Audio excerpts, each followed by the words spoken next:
Alors aujourd'hui, nous allons voir les 4 manières de faire du e-commerce en 2018. Alors à mes débuts, il y en avait une ou deux de manières. Aujourd'hui, il y en a 4. Enfin, j'estime qu'il y en a 4 et c'est ce que nous allons voir dans cette vidéo.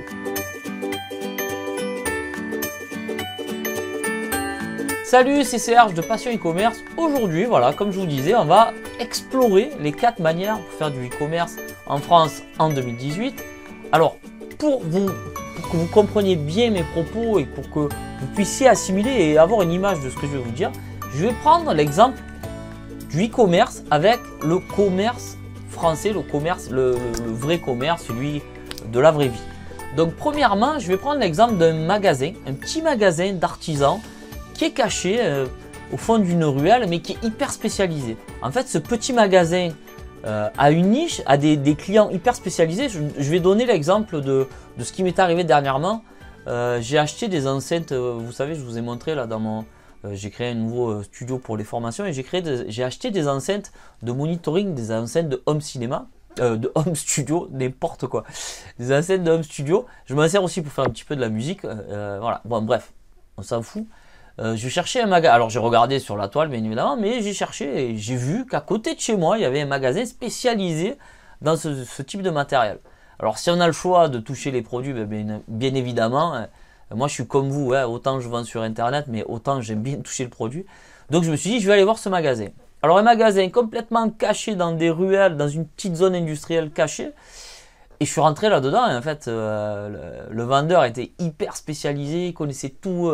On a eu le temps, il m'a donné la possibilité de brancher les enceintes, d'écouter le son qu'elles avaient et tout. Donc vraiment, ça a été tip top. Donc ce type de magasin, c'est, si on prend l'exemple d'un site e-commerce, c'est la manière de voir le e-commerce en mode hyper technique, en mode hyper spécialisé. C'est-à-dire que vous avez un petit site de niche, mais vous avez un bloc de produits autour de votre niche. On ne s'éparpille pas. On a une niche, on se spécialise un max sur cette niche en ayant tous les produits de la niche, en ayant tous les conseils qui vont avec. Imaginez-vous le vendeur qui vous explique, oui, cette enceinte, elle est compatible avec ce type d'ordinateur. Bon, on s'en fout, je dis n'importe quoi, c'est histoire que vous compreniez. Et imaginez-vous un site e-commerce. Alors, il est caché, son seul trafic, c'est le SEO, on va apparenter ça à ça, le SEO et le bouche à oreille, parce que vu que le site est hyper technique et qui est qualifié, en fait, les gens vont venir sur ce site pour avoir les informations. Donc voilà, la première manière, c'est on cherche pas à avoir du trafic en masse. Par contre, on cherche à être spécialisé dans une petite niche.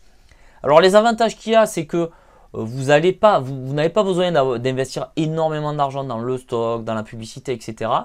Donc ça, c'est un avantage. L'inconvénient, c'est qu'il va falloir que vous fassiez tout vous-même. Par exemple, vous allez tout faire vous parce que vous êtes caché, vous pouvez pas dégager énormément d'argent et de chiffre d'affaires vu que vous avez décidé de ne pas faire de la publicité et que vous avez décidé de vous conseiller les gens. Donc vous allez être hyper spécialisé, mais vous allez générer un revenu que pour vous. Alors je vous dis ça parce que j'ai un exemple proche. Je ne vais pas citer son nom, mais j'ai un exemple proche qui fait ça. Je l'appelle l'OVNI du e-commerce. Il fait tout de A à Z. Il passe les commandes aux fournisseurs, il répond aux mails, il expédie les commandes, etc., etc. Par contre, il a une clientèle hyper spécialisée. Il connaît ses produits jusqu'au bout des doigts et il arrive à se dégager un très bon salaire et il vit très bien. Donc, première manière, le petit magasin au fin fond de la ruelle, mais que les gens connaissent parce que ça sent le spécialiste. Alors la deuxième manière de faire du e-commerce, là on va monter en gamme. Et je vais vous faire encore le distinguo avec un magasin. Donc là, imaginez-vous un magasin sur les Champs-Élysées. Là voilà, vous avez du passage en permanence, vous avez du trafic, vous avez des ventes, vous avez des vendeurs, etc., etc. Donc là, on va passer en parallèle sur un site e-commerce. Alors imaginez-vous que vous êtes un site e-commerce. Alors déjà, faut s'imaginer qu'un magasin sur les Champs-Élysées, c'est un loyer assez conséquent. Donc on ne peut pas être une petite niche hyper spécialisée. Il va falloir commencer à taper dans les niches un petit peu plus larges. Non pas que c'est pas possible, mais il faut quand même payer le loyer. Donc à moins d'avoir une antériorité et d'être connu, si vous démarrez, voilà, il faut quand même taper dans le grand public. Et là, du coup, vous êtes dans une niche un petit peu plus généralisée. Et du coup, ben, l'avantage qu'il y a, c'est que les gens qui passent devant chez vous sont intéressés vu que vous faites du grand public, entre guillemets. Avec un site internet, c'est pareil, vous avez une niche un petit peu large. Donc du coup, il y a des recherches qui sont autour de votre niche. Du coup, ben, vous pouvez faire de la publicité Google AdWords, Google Shopping. Je parle bien de Google, je ne parle pas de Facebook, on en parlera tout à l'heure. Là, on est bien sur Google, donc ça n'empêche pas de faire du référencement naturel, etc. Mais là, vous êtes sur les Champs-Élysées. Pour être sur le Champs-Élysées, faut payer le loyer à Google. C'est un petit peu la vision que j'en ai. Quand on me dit, oui, mais Google AdWords, mais tu te rends compte, ça te coûte 5 000, 10 000, 20 000 euros par mois, tu es dingue. Un magasin sur les Champs-Élysées, le loyer, il est aussi astronomique. On peut aussi prendre, pour que vous ayez peut-être un déclic comme ça, il y a des sociétés, il y a des sites e-commerce qui ont, admettons, 10 employés, qui s'occupent de faire parler, qui s'occupent de rendre le site visible. Ces employés, vous les payez. Au lieu de payer l'employé à se démener sur Facebook, ou vous payez directement à Google un loyer qui vous ramène directement du trafic. C'est un petit peu la vision que j'en ai. Ou un commercial, imaginez-vous Google comme un commercial qui irait chercher les clients. Voilà. Donc voilà, un loyer conséquent, du trafic conséquent, des ventes conséquentes. Ce qui vous permet, l'avantage qu'il y a, c'est que quand vous allez commencer à faire du volume, vous pouvez commencer à embaucher des personnes qui font de la vente, qui font les colis, qui répondent à vos clients. Du coup, vous avez du volume. Vous avez du volume, vous avez du chiffre d'affaires, vous pouvez déléguer certaines tâches. C'est l'avantage qu'il y a à avoir un magasin sur les Champs-Élysées. C'est l'avantage qu'il y a à avoir du trafic avec Google AdWords. Je parle d'avantages là, mais il y a aussi des inconvénients parce que vous allez quand même, faut relativiser. Je ne suis pas en train de vous dire que c'est idyllique. Il va falloir quand même donner pas mal d'argent à Google en publicité et ça va complètement grignoter votre marge. Ensuite, il y a la troisième méthode. La troisième méthode, c'est je vais prendre les grandes surfaces. Imaginez-vous les grandes surfaces qui travaillent avec des marques. Alors en fait, les marques, quand elles sont référencées en grande surface, elles sont ravies parce qu'elles savent qu'il va y avoir du débit, quelque chose d'astronomique. Par contre, ce qu'il faut savoir, c'est que derrière, il va y avoir des marges minuscules aussi parce que le but de la grande surface, c'est de faire du volume. Encore plus que les Champs-Élysées, la grande surface, elle veut faire du volume à outrance, quitte à gagner très peu de marge, à gagner quelques centimes sur certains produits. Je ne dis pas qu'ils gagnent que quelques centimes sur tous les produits, c'est pas du tout ce que je dis, mais vous avez compris ce que j'ai voulu vous dire.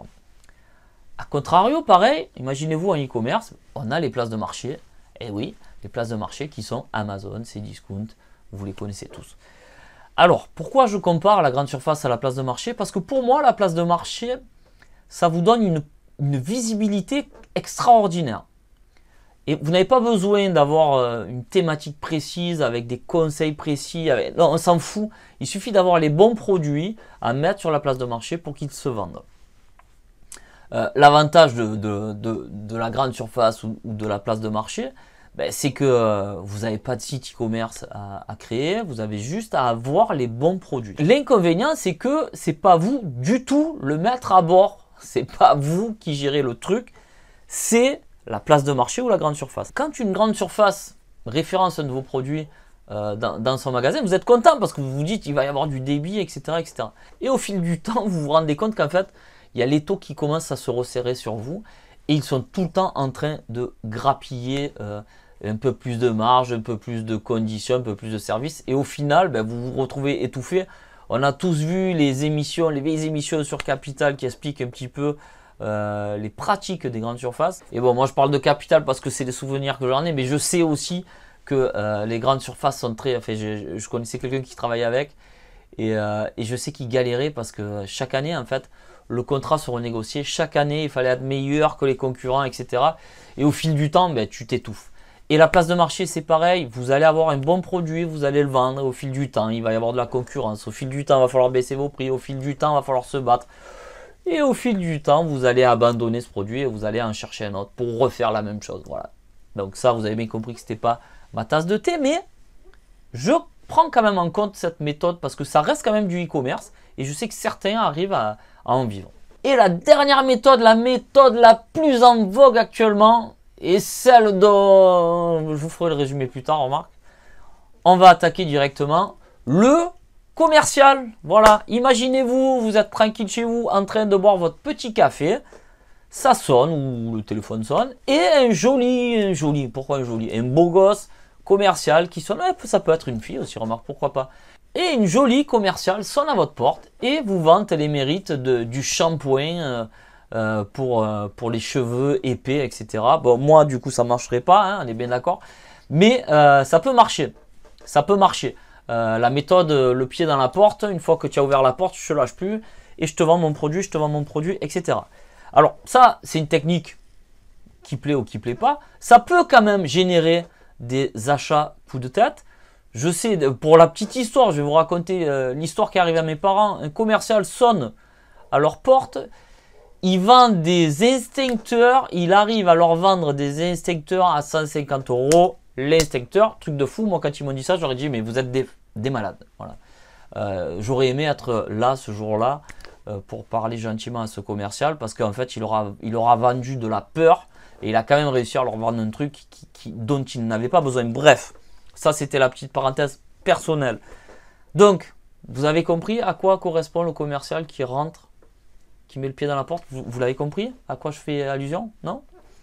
Ben, Facebook, les pubs Facebook, le dropshipping. Vous avez un produit dont personne ne connaît l'usage, ou peut-être que les gens connaissent l'utilité du produit, mais ils n'ont pas fait la demande. Ils sont tranquilles en train de boire leur café ou de scroller leur fil d'actualité de Facebook. Et de ce coup, une publicité arrive. Une publicité arrive et vante les mérites d'un produit. Donc ça, pour moi, c'est la technique du commercial ou la technique du display, c'est-à-dire la technique de l'annonce presse dans un magazine. C'est du trafic froid, j'en parle en permanence sur cette chaîne. Pour moi, alors j'avais dit que je ferais la conclusion après, mais je vais la faire maintenant. Pour moi, cette méthode-là est difficile à mettre en place. Je ne mets pas en doute la réussite de certains. Je sais que certains y arrivent et pourquoi pas. C'est pas ma vision du commerce. Donc là, on est dans ma conclusion personnelle. Donc moi, je vous conseille pas de faire ça. C'est pas quelque chose qui pour moi peut être rentable. Je pense que c'est usant même de solliciter en permanence les gens. Je pense que ça coûte beaucoup d'argent pour au final le résultat que ça va avoir. D'ailleurs, on a plein d'exemples avec les sociétés d'MLM, là, de marketing de réseau. Les mecs, soi-disant, ils se gavent avec le marketing de réseau, mais on voit qu'au fil du temps, ils abandonnent tous et il y a plein de sociétés qui coulent parce que justement, le coup de pied dans la porte pour vendre un produit, pour moi, c'est pas la meilleure façon de vendre de manière éthique et voilà. Bon, je vais pas faire un monologue sur ça, vous m'avez compris. Maintenant, je vais revoir un petit peu les trois méthodes. Donc, on a dit le magasin spécialisé, le magasin qui est sur les Champs-Élysées et qui a beaucoup de trafic, et aussi les places de marché avec le référencement de vos produits sur les grandes surfaces. Mais en fait, je pense qu'il faut faire un mix de tout ça. Moi, aujourd'hui, je suis en train de, vous savez, je fais un pivot là sur mon objectif. Petit à petit, vous verrez, j'applique pas mal de changements et je vous en ferai part d'ailleurs dans les vidéos. Et j'ai été pro AdWords pendant des années. Je le suis encore hein, complètement. Pour moi, je suis un Googleien, ou je sais pas comment on peut dire. Mais moi aujourd'hui, si je vis du e-commerce, c'est grâce à Google, grâce au référencement naturel et grâce aux AdWords, hein, clairement. J'ai pas peur de le dire. Et c'est vrai que je reviens un petit peu sur ça. J'ai toujours voulu forcer la publicité Google AdWords.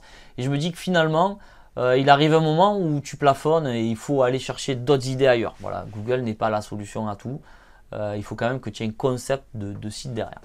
Donc, oui, faire de la publicité pour être vu quand même, pour être visible.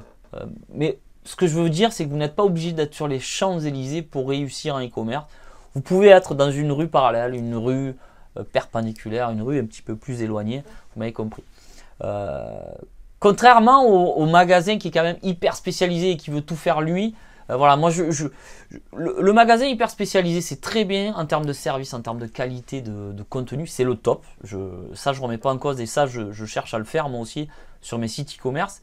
Mais j'estime qu'il arrive un moment où tout faire tout seul, c'est pas dans mes gènes. Moi, j'ai envie quand même d'avoir une équipe qui gère certaines tâches répétitives. Je vous en ai parlé aussi plusieurs fois dans les vidéos. Je cherche quand même à automatiser certaines tâches.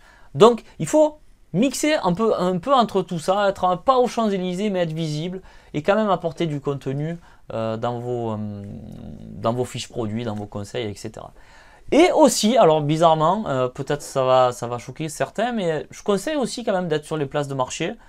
Alors bon, les places de marché c'est bien, mais sans trop se prendre la tête non plus. Pourquoi pas envoyer quelques fiches produits quelques produits pardon, qui peuvent marcher sur Amazon, ou carrément envoyer tout votre catalogue et pourquoi pas augmenter un petit peu les prix pour rattraper le manque à gagner. Mais oui, je ne suis pas contre un référencement sur Amazon, sur ces discounts, sur les places de marché en général. Donc la conclusion de cette vidéo, c'est quoi? C'est que il peut y avoir 4 façons de faire du e-commerce, 4 manières de faire du e-commerce. À vous de trouver la meilleure, celle qui vous correspond le plus. Donc moi, ce que je vous conseille, c'est de mélanger ces 4 manières, mais de forcer le trait sur ce qui vous colle à vous.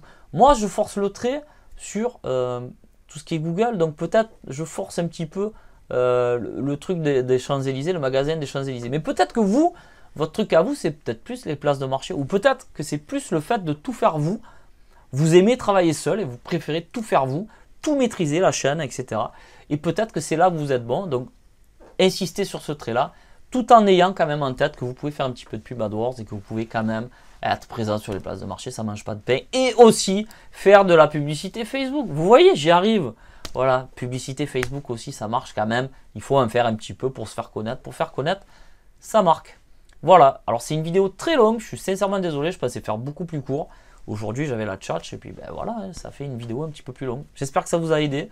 Si ça vous a plu, si vous avez trouvé un petit truc qui vous a fait avoir des petits déclencheurs dans la tête, ben, mettez-moi un petit j'aime. Si vous n'êtes pas d'accord, laissez-le en commentaire. Et si vous êtes d'accord, ben, laissez-moi aussi un commentaire en me disant Serge, tu as raison, je te suis dans ton délire. Voilà. Allez, sur ce, je vous laisse, je vous souhaite une bonne soirée, de bonnes ventes et tout ce qui suit avec. Bye bye.